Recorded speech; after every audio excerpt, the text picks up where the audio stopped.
Welcome to the Educated Parent Podcast. I am your host, Dr. Leah Kleonsky, and I am so excited about our guest today because we are going to answer the question that everybody is asking. And this is the question: at what age should you get your child a phone of their own, a smartphone with internet access? When is that actually a good idea? So I'm here today with Dr. Robbins, Dr. Rupa Robbins. She's a licensed psychologist with over a decade of experience working with children and families. She currently works in her own private practice, Spark Psychology, where she conducts neuropsychological evaluations and provides individual therapy for children and teens. In addition to Spark Psychology, Dr. Robbins founded Tech Positive Parenting, an educational platform committed to helping families find wellness in the digital age. She has spoken nationwide on parenting in the digital age and promoting digital wellness. So I am so excited to have Dr. Robbins here with us today to answer this question that I see popping up everywhere. Yeah, thank you so much for the introduction, Leah. I'm so happy to be here. This question is popping up everywhere. It's always something that parents are asking me in my clinical practice, in my day-to-day life. It's all over. Oh yeah, it's all over Facebook. It's all over Instagram. When I tell people that I have a parenting podcast, it is one of the questions they ask me first.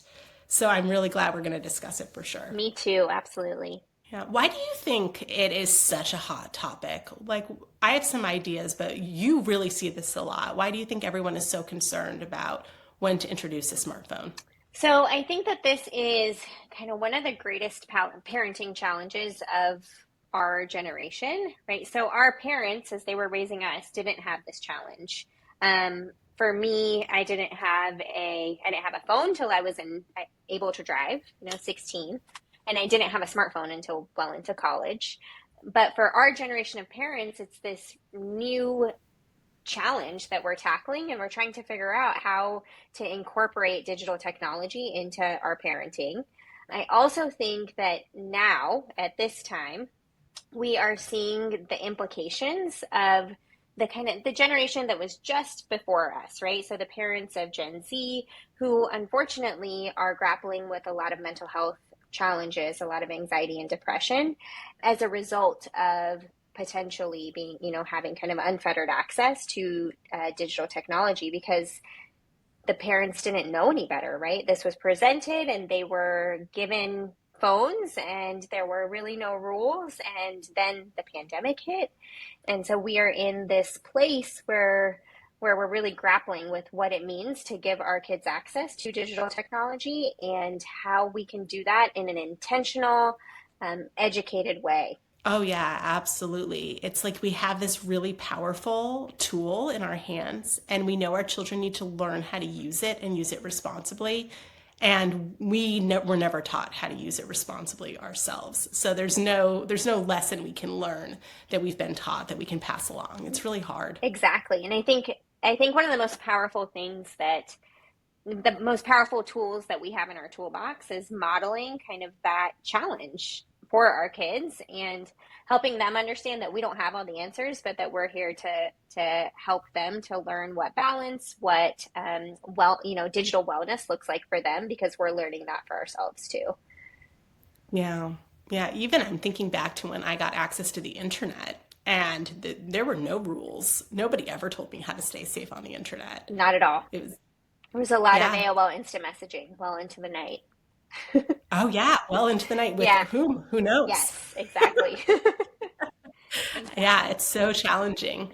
I know you shared with me, Rupa, that like me, you have littles as well, and I'm wondering how you're already thinking about this question with your own small children, who I'm sure are way too young for you to consider this as an option for. Yes, absolutely. So my kids are 3 and 5, and so they are definitely too young at this point for me to be asking this specific question. But I feel that there is a general parenting philosophy that I'm trying to follow, which with technology is really kind of this combination of delaying independent access for as long as I can, while educating about and building the self-regulation tools that I think that my kids are going to need when they do one day have access. So right now with my little kids, what this looks like is They're generally either co-viewing. So if they're watching something, either my husband or I are in the general proximity. We do use that time to get stuff done because we're human. And so we aren't always watching with them, like, the research says we should be, but we're somewhere around and we know what they're watching.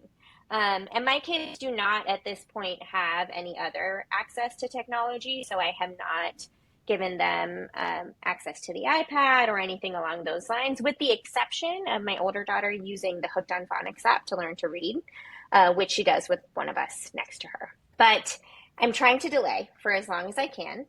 And I also, at this point, the other tool that I'm using that I referred to a little bit earlier is modeling. So I talk about my own device use, and my husband talks about his own device use very frequently, right? Oh, I got sucked into, to something on my phone. I'm so sorry. I wasn't paying attention in the way that I should have. I'm going to put it over here because sometimes it captures my attention in a way that, doesn't serve us well. Something along those lines. But I say those things out loud so that my kids hear me still learning to self-regulate with my device.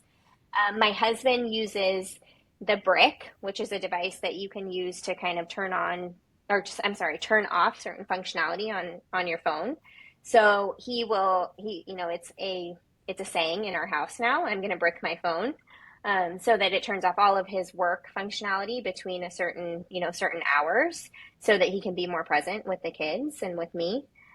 So the way that we're approaching it right now is really through modeling the way that we want them to be thinking about their device use when they do have access to devices, and showing them that we make mistakes and we are constantly evolving and constantly learning as well. I love what you're saying about modeling sort of how this can be used and like how you can get sucked in. Because of course I'm human. This happens to me when I'm parenting. And it hasn't occurred to me to like out loud name it. It's more that I go to take a picture of my kids doing something cute, then something pops up on Instagram, then I'm sucked in, and then I realize and then I feel terrible about it and try to put the phone away. But I'm not communicating out loud that this happened to me, so they don't have awareness of what's going on. And I think that this is such a good strategy already for the parents of young kids who are listening that we can all start implementing right now to start teaching that regulation. I think that's amazing. Thank you for sharing that. Of course, it's been working really well in our family, but the one thing I will warn you of is your children will become your little police officers. So they will be the ones saying, Daddy, break your phone. Or Mommy, what are you looking at? And it's a really good reminder, right? Because they're noticing, and they're using their voice to express what they need. And that's exactly what we want them to do. But don't be surprised if they start becoming your inner monologue. Honestly, I would probably like it. Yeah.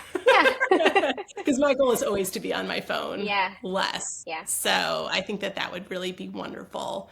I don't know how much my husband will like it, but we'll see what happens to him. Little by little. Little by little. Yes. Yeah, but I think that you're making such a good point about this is like a developmental thing that we now have to teach kids from the beginning of their lives, really, is understanding this use of devices in their day-to-day, and then gradually figuring out when are we going to give you some independent access, because that's really the next step at some point, right? They're going to have this power in their own little hands, and we have to figure out when that time is right. And I think people get so stuck because they don't want to have their child be left out, right? They don't want to hear, oh, I didn't get invited to this because it went out on Snapchat and I didn't hear about it. They don't want their child to miss out on the social life.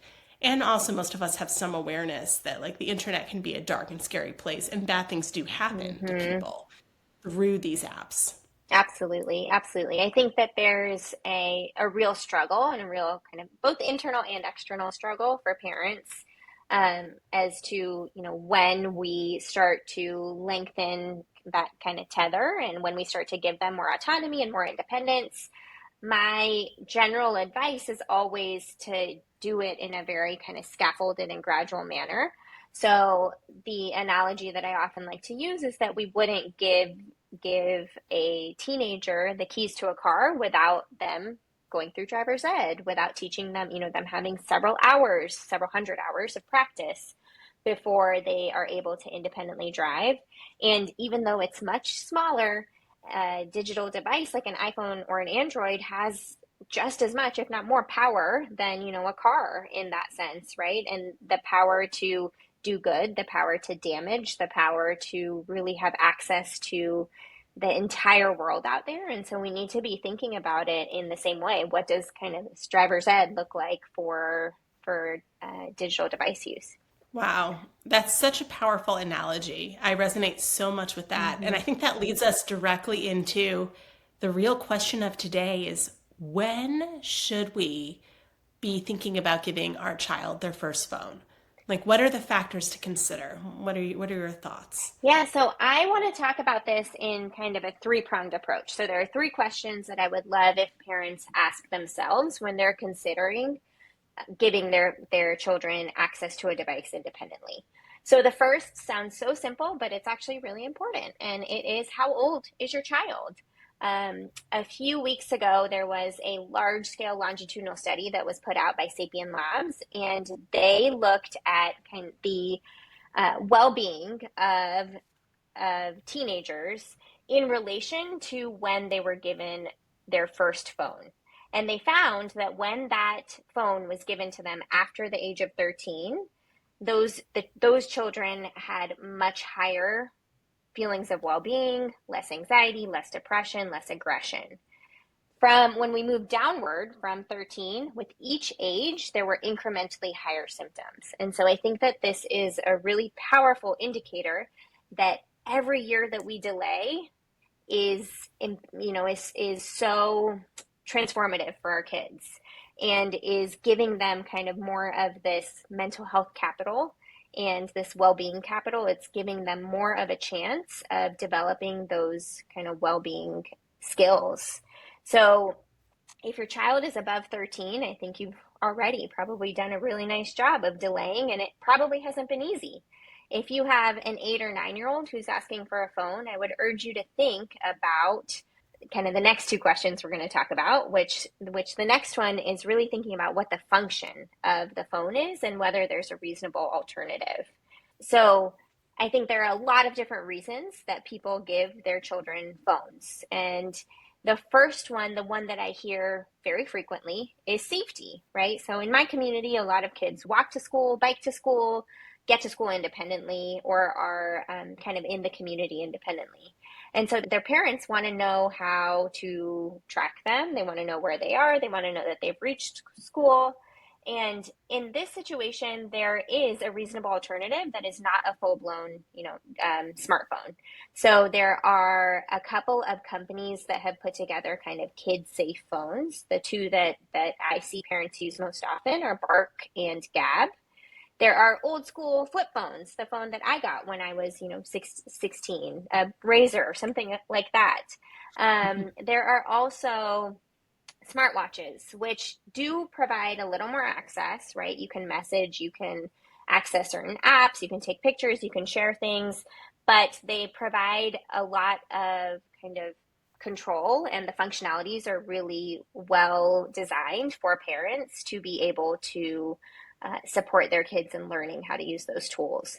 And so if the primary function is safety, I would consider if there are other options that might be able to fulfill that functionality. So it sounds like first you're just thinking, how old is this child? Because if they're under 13, you ideally want to wait until Yes. at least 13, if you can. If it's Yes. close to 13, the better.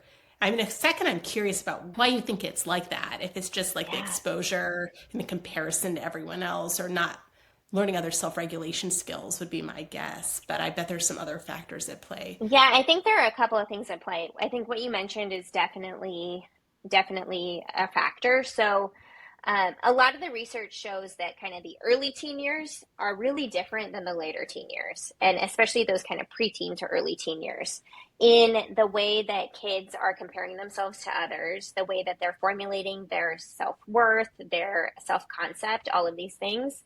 And their self-regulation and maturity skills are much lower, and those increase and get so much stronger with each year that passes. So if you think about giving a 13-year-old a phone versus giving a 15-year-old a phone, it is drastically different. Same thing with an 11-year-old and a 13-year-old, right? Their brains work in such different ways. And so that I think is the major factor is brain development, kind of self-esteem, and the way that kids are learning these skills. Yeah, that makes so much sense. So we're first thinking, how old are you? And we're thinking the number 13. Mm-hmm. We're like not forgetting that number. And the second thing you're thinking about is, why am I giving this to my child? And if the reason is safety, what are the other options? Because if I can avoid a phone and go for something else that's not, doesn't give us so much access and has so much Yes. risk, maybe go in that direction. Yeah. What's your third thing to consider in these moments? My third thing is really thinking about yourself as a parent and what you have the capacity for. So when you are giving your child a phone, it is not the type of thing where you're handing it to them, you're wrapping it up really nice for the holidays, and then they're going off to their room and it's never, something that you talk about again. Instead, it is something that we want you to be a very active participant in, right? We want you to be very, very involved in the learning and the skills and the self-regulation that need to be a part of that process, right? So, do you have the capacity? So that's the mental capacity. Do you have the time? Do you have the emotional capacity to manage this device and to manage the giving of that device to your child? Yeah, I feel like it's so important to think about like what your own capacity is in those moments. And the other thing that you and I were talking about before too is how you present it is important. Yes. Like I Yes. always encourage parents for any of these things, phones and cars, to say it's my phone.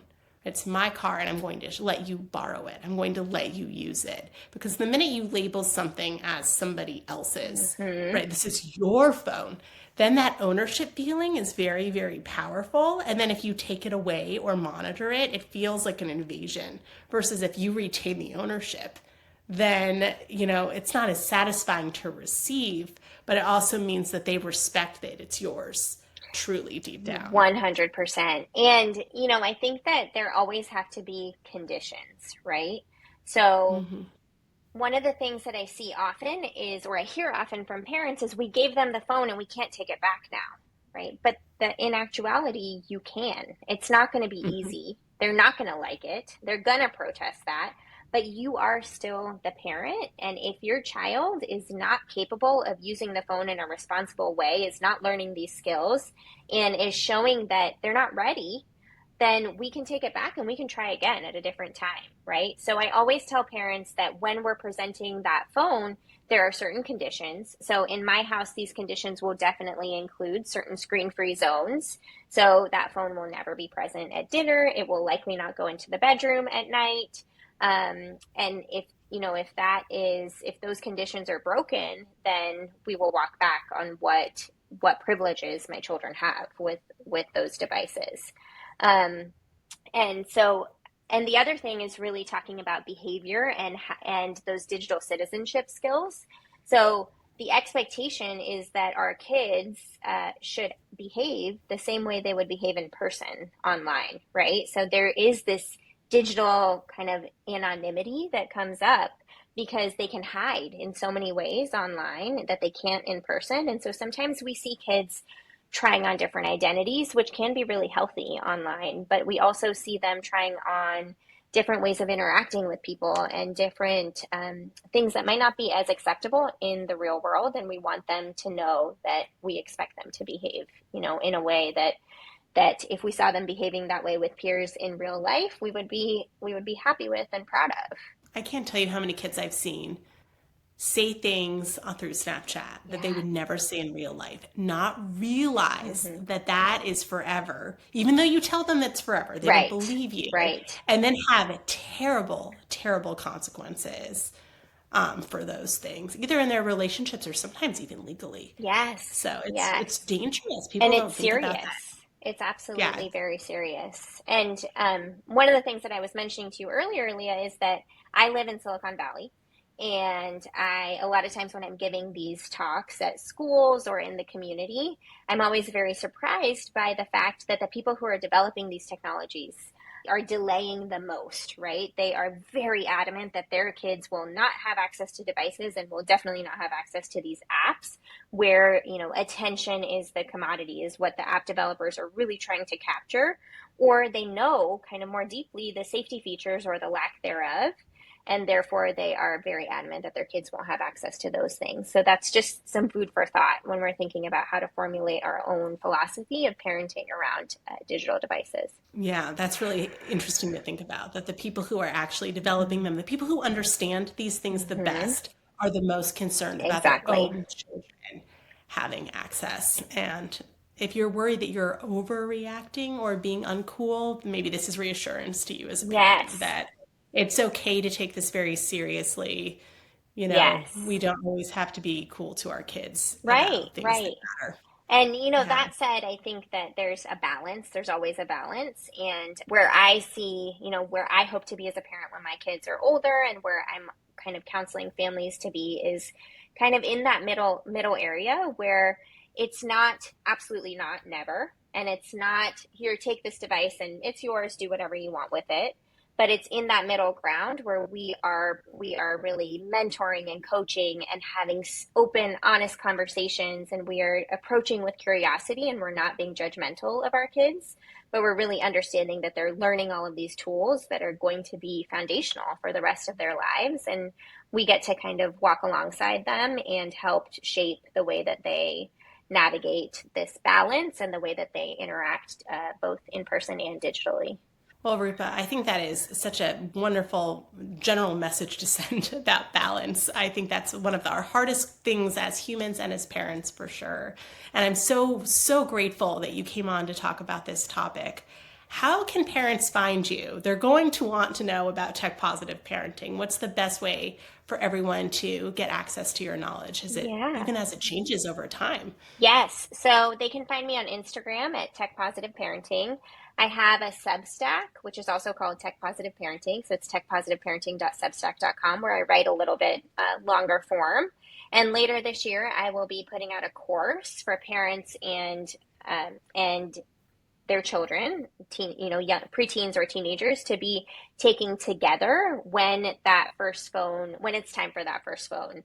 So it will have a parent section, and then it will have a parent and child section. So it will have the conversations that it would be helpful for you to have, and just a lot of information for you to walk through together as you learn in this process together. I absolutely love that. So there are links to all of those things will be in the show notes.